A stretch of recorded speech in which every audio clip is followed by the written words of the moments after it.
को घेराभित्र दुर्गा प्रसाई हुनुहुन्थ्यो, तत्काल पक्राउ गर्नुपर्ने होइन। प्रहरीको घेराभित्रबाट उहाँ निस्किनु भएको होइन। यहाँबाट झापा पुग्दा 7 ठाउँमा उहाँले प्रहरीले चेक गरेर ए दुर्गा प्रसाई भनेर सलाम गर्दै पठाएको होइन, हो कि होइन? उहाँको गाडी यहाँबाट गयो। तपाईलाई थाहा छ त्यसो भए? किन थाहा हुँदैन? प्रवक्ता हुँ। त्यसपछि नेपाल प्रहरीले उहाँलाई स्कोटिङ गरायो भने आउँदैछ।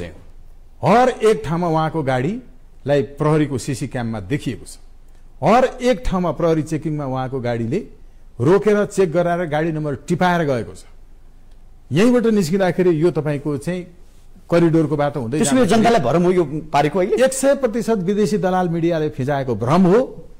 उहाँलाई प्रहरीले त्यत्रो समयसम्म राज्य निकायले सुरक्षित गरेर उहाँलाई पठायो भगायो। उहाँले त्यहाँ दुर्गा प्रसाई मात्रै बसिरहनु पर्थ्यो, अरू सबैलाई गोली हानेर धपायो त। प्रहरीले गोली हानेर धपाएको तपाईले भिडियो हेर्नुभयो होइन? 3 कुनामा होइन। प्रहरीले धपाइसकेपछि आफू धपाउने, धपाएर त्यहाँबाट तपाईको बाहिर निकाल्ने, बाहिर निकालेपछि प्रहरीले आफै स्कर्टिङ गरेर यहाँदेखि झापासम्म पुर्याउने। हरेक ठाउँमा जाँदा प्रहरीले चाहिँ त्यो गाडीको नम्बर टिपेर राखेको छ। यो सब नाटक गरिरहेका छन्।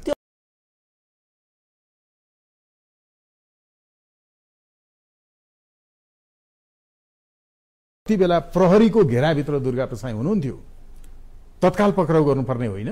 प्रहरीको घेराभित्रबाट उहाँ निस्किनु भएको होइन। यहाँबाट झापा पुग्दा 7 ठाउँमा उहाँले प्रहरीले चेक गरेर ए दुर्गा प्रसाई भनेर सलाम गर्दै पठाएको होइन, हो कि होइन? उहाँको गाडी यहाँबाट गयो। तपाईलाई थाहा छ त्यसो भए? किन थाहा हुँदैन? प्रवक्ता हुँ। त्यसपछि नेपाल प्रहरीले उहाँलाई स्कोटिङ गरायो भने आउँदैछ।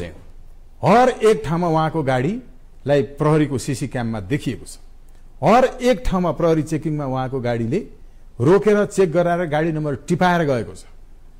यहीँबाट निस्किँदाखेरि यो तपाईको चाहिँ करिडोरको बाटो हुँदै त्यसले जनतालाई भरम हो यो पारेको अहिले 100% विदेशी दलाल मिडियाले फिजाएको भ्रम हो।